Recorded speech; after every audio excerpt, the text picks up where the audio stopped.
Hello বন্ধুরা, আমি Sudip and welcome to Filmy Retake. এখন আমরা কথা বলবো জলি এলএলবি 3 নিয়ে। মুখ্য চরিত্রে অক্ষয় কুমার, ভার্সেদ ভার্সি এবং সৌরভ শুক্লা, অবশ্যই গজরাজ রাও আছেন এখানে নেগেটিভ চরিত্রে। তো এই সিনেমাটা কেমন লাগলো? যে জলি এলএলবি আমরা দেখেছিলাম প্রথম পার্টে বা সেকেন্ড পার্টেও, সেই হাইপটা বজায় রাখতে পারলো কি না, এখানে কি কি জিনিস অফার করছে, সিনেমাটা কি আদৌ ভালো হলো, এই সমস্ত বিষয়ে অ্যানালাইসিস থাকবে, ডিসকাশন থাকবে। তো প্রথমে যদি গল্প বলতে হয়, এটা অবশ্যই কিষানদের উপর এবং তাদের উপর ঘটে যাওয়া ঘটনা নিয়ে, এবং এখানে বিকানেরকে হাইলাইট করা হচ্ছে, যেখানে একটা প্রজেক্ট আছে, একটা ডিম প্রজেক্ট আছে, বা গজরাজ রাওয়ের যে ক্যারেক্টারটা আছে সে চাইছে এখানে একটা বড় সোসাইটি ক্রিয়েট করবে, বড় ডেভেলপমেন্ট তৈরি করবে, বড় জায়গা ক্রিয়েট হবে, তার জন্য জমি অধিগ্রহণ, এবং তার পরিপ্রেক্ষিতেই একজন কৃষকের সুসাইড করা, তার ফ্যামিলির অন্য ইনসিডেন্টও দেখানো হয়েছে, এবং তার ওয়াইফের স্ট্রাগল, সে দিল্লি অবধি আসছে, এবং এই কেসটা কোন জলি পায় বা জলি ভার্সেস জলি কেন হচ্ছে, এবং আলটিমেটলি এই সিনেমাটায় কি ঘটে, এটা যদি জানতে হয় তোমাদের সিনেমাটা সিনেমা হলে গিয়ে দেখতে হবে। এবারে এই সিনেমাটার জন্য আমার কিছু পজিটিভ পয়েন্ট অবশ্যই আছে, তবে অনেক জিনিস আছে যেগুলো আমার মনে হয়েছে যে না, এগুলো ওয়ার্ক করেনি, এবং যার জন্য এই সিনেমাটা একটা ভালো সিনেমা হতে হলো না। প্রথমেই বলি যে এই যে জলি এলএলবি বা যে কোনো সিনেমা, যে কোনো যখন সিনেমার আমরা ফ্র্যাঞ্চাইজি দেখি, একটা আমাদের পার্সপেক্টিভ থাকে সিনেমাটা নিয়ে। মানে আমি এরকম বলছি যে হয়তো কোনো ঘটনা হয়, তার উপর একটা কোর্টরুম ড্রামা চলে, এটা একটা লেয়ার, এটা একটা জনার। যখন আমরা জলি এলএলবির কথা ভাবি, তখন আমাদের মাথায় যেটা আসে যে আমরা কোর্টরুম ড্রামাটাকে ভীষণভাবে পাবো। অবশ্যই যে একটা ইনসিডেন্ট থাকবে, সেটা একটা সাবলেয়ারে এসে পড়ে, সেটা কোথাও গিয়ে ব্লেন্ড হবে ওই কোর্টরুম ড্রামাটার সাথে, এবং কোনোভাবেই কোর্টরুম ড্রামাটা কম্প্রোমাইজড হবে না।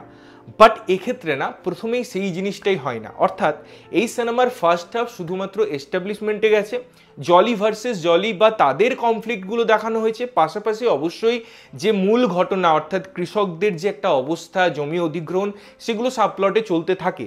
এবারে মুশকিল হচ্ছে সেকেন্ড হাফে যখন আমরা পুরোপুরি আদার সাব প্লট থেকে বেরিয়ে এসে মেন জায়গায় বা মেন মুদ্রায় পৌঁছানোর চেষ্টা করি, যখন কমেডি থেকে বেরিয়ে এসে একটা সিরিয়াস নোটে যাওয়ার চেষ্টা করি, তখন ওই জিনিসটা আমাদের ভালো লাগে, সেকেন্ড হাফ আমাদের ভালো লাগে, যদিও সেটা খুব সূক্ষ্ম, খুব সারফেস লেভেলে চলতে থাকে। কারণ আমরা যদি জলি এলএলবি 1-2 এর সাথে কম্পেয়ার করি, এই ইনসিডেন্টটা বা তার আমি যদি এই প্রণালীটার কথা বলি, বা ড্রামার কথা বলি, আর্গুমেন্টের কথা বলি, কোর্টরুম প্রসিডিংসের কথা বলি, সেগুলো ভীষণ সারফেস লেভেলে হয়, সেগুলোর মধ্যে কোনো হাইপ নেই। হ্যাঁ, কিছু জায়গায় আছে, লাইক আমাদের যে মূল ভিকটিম, সে অনেকক্ষণ ধরে একটা কাঁদার সিন আছে, সেটা সত্যি আপনার বুকে এসে বাঁধবে সেই ঘটনাটা, এবং যেভাবে পরে ভার্সিদ সেই জায়গাটা নিয়ে যায় যে ইম্পর্টেন্ট প্রত্যেকটা মানুষ কোন অ্যাঙ্গেল থেকে, সেই এক্সাম্পলটা যখন দেয় ডেভেলপমেন্টের পার্সপেক্টিভে, সেই জায়গাটা ওয়েল এস্টাবলিশ। এবং অবশ্যই লাস্টে সুইগি এবং জোম্যাটোর রেফারেন্সে নাম অবশ্যই পরিবর্তন করা হয়েছে, একটা নোট বলা হয় যে নেক্সট জেনারেশন ভাববে তারাই হয়তো খাবার দেয়। তো এই পার্সপেক্টিভটাও খুব সুন্দর এই সিনেমায়। ভালো দিক নিয়ে যদি কথা বলতে হয়, তো সেই জায়গা থেকে আমি পারফরমেন্সের কথা বলবো। প্রত্যেকের পারফরমেন্স খুব হার্ট টাচিং, তাদের ইনভলভমেন্ট আছে, ক্যারেক্টারের হয়তো খুব ছোট, বাট সেই ক্যারেক্টারেরও একটা ইম্পর্টেন্ট রোল আছে, এবং প্রত্যেকটা চরিত্র, তাদের মধ্যে কেমিস্ট্রিও সুন্দরভাবে ডেভেলপমেন্ট হয়েছে। ডিরেক্টর আরেকটা কাজ খুব ভালো করেছে, জলি এলএলবি যখন থার্ড পার্ট আমরা দেখছি, সেখানে যেহেতু দুজন জলি আছে, সেখানে কাউকে হিরো হতে তিনি দেননি, যদিও এর একটা অন্য দিকও আছে, সেটা নিয়ে আমি আলোচনা করব। বাট এটা একটা ভালো জিনিস যে তারা দুটো জলিকেই তাদের নিজ নিজ জায়গায় প্লেস করতে পেরেছে।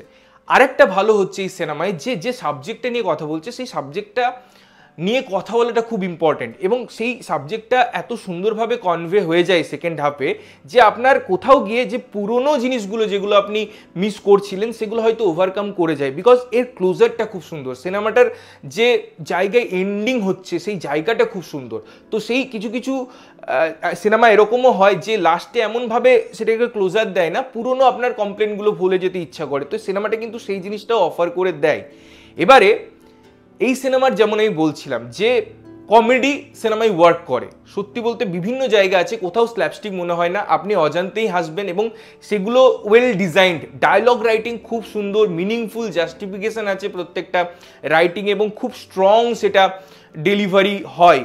ইনফ্যাক্ট এই সিনেমায় আপনি যদি খুব ভালো করে ফলো করেন, প্রত্যেকটা জিনিসের যে লেয়ারগুলো আছে, সেখানে যেভাবে কোনো একটা ক্যারেক্টারকে আরেকটা ক্যারেক্টারের দ্বারা যেভাবে কমপ্লিমেন্ট করানোর চেষ্টা করা হয়েছে সেটাও খুব সুন্দর। এবারে আমি যদি নেগেটিভ নিয়ে কথা বলি, যেটা মেন আমার কাছে ইস্যু বলে মনে হয়েছে সেটা হচ্ছে কোর্টরুম ড্রামা। কারণ আমরা জলি এলএলবিকে এই কোর্টরুম ড্রামার জন্যই জানি। সেখানে বিভিন্ন ফ্যাক্টস ফিগার্স নিয়ে আলোচনা হবে, সেখানে আর্গুমেন্টের একটা মিশ্র প্রতিক্রিয়া থাকবে, তার মধ্যেও হয়তো কিছু কিছু জায়গায় কমেডির একটু ইনকর্পোরেশন থাকবে, বা সেই আর্গুমেন্টটা এমন জায়গায় পৌঁছে যাবে সেটা একটা টেন্সড মোমেন্ট ক্রিয়েট করবে, একে অপরের ক্ষেত্রে যুক্তি তর্ক, কখনো এ পাল্লা ভারী কখনো ওর পাল্লা ভারী, এই জিনিসটা হবে, সেই জিনিসগুলো ওয়ার্ক করে না।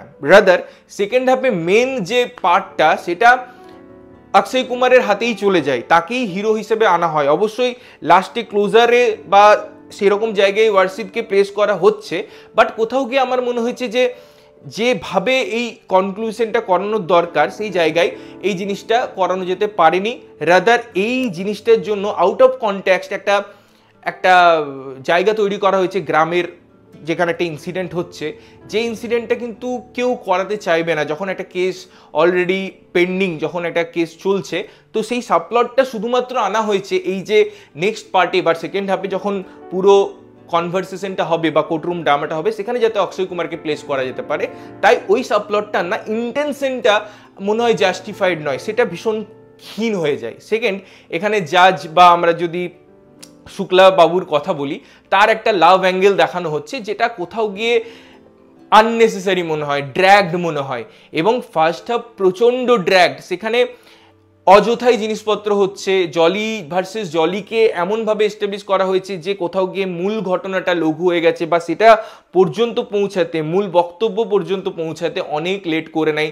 এস্টাবলিশমেন্ট ভীষণ ড্র্যাগ, এবং সেগুলো অযথা হয়। মনে হয় যেন আপনি একটা অন্য জনারের ফিল্ম দেখছেন, অন্য জায়গার ফিল্ম দেখছেন, এবং এই ফিল্মটার নাম হচ্ছে জলি ভার্সেস জলি, যেটা ফার্স্ট হাফ আপনাকে এরকম ভাবতে বাধ্য করবে যে আপনি কমেডি পাচ্ছেন, আপনি মজা পাচ্ছেন, আপনি তার মধ্যে বিভিন্ন ইস্যু পাচ্ছেন, কিন্তু সেই সিনেমাটা না মূল সাবজেক্ট থেকে সরিয়ে দেয় আপনাকে। তো এই সমস্ত কিছু যদি বিচার করে আমি বলি, সিনেমাটা একটা অ্যাভারেজের থেকে বেশি নাম্বার পাওয়া সিনেমার ভালো দিকগুলো আছে, মেসেজ এবং সাবজেক্টটা খুব বোল্ড, স্ট্রং এবং নিড বেসড, এবং সেটার আমার মনে হয় জাস্টিফিকেশনও মেকার্সরা দিতে পেরেছে অভিনয়ের দ্বারা, সাবজেক্টের প্রেজেন্টেশনের দ্বারা, এবং অবশ্যই ক্লোজারের দ্বারা। তোমরা যদি সিনেমাটা দেখে নিয়েছো, তোমাদের কেমন লেগেছে অবশ্যই কমেন্ট করে জানিও। না দেখে থাকলে অবশ্যই গিয়ে দেখো এবং দেখে এসে জানাও যে কেমন লাগলো। ততক্ষণের জন্য ভালো থাকবে, সুস্থ থাকবে এবং সবসময় ভালো জিনিস দেখবে। চ্যানেল যদি প্রথমবার দেখছো, লাইক কমেন্ট শেয়ার করতে হবে, সাবস্ক্রাইব করতে হবে যাতে প্রত্যেকটা নোটিফিকেশন তোমাদের কাছে পৌঁছায়। দেখা হচ্ছে অন্য কোনো ভিডিওতে, ততক্ষণের জন্য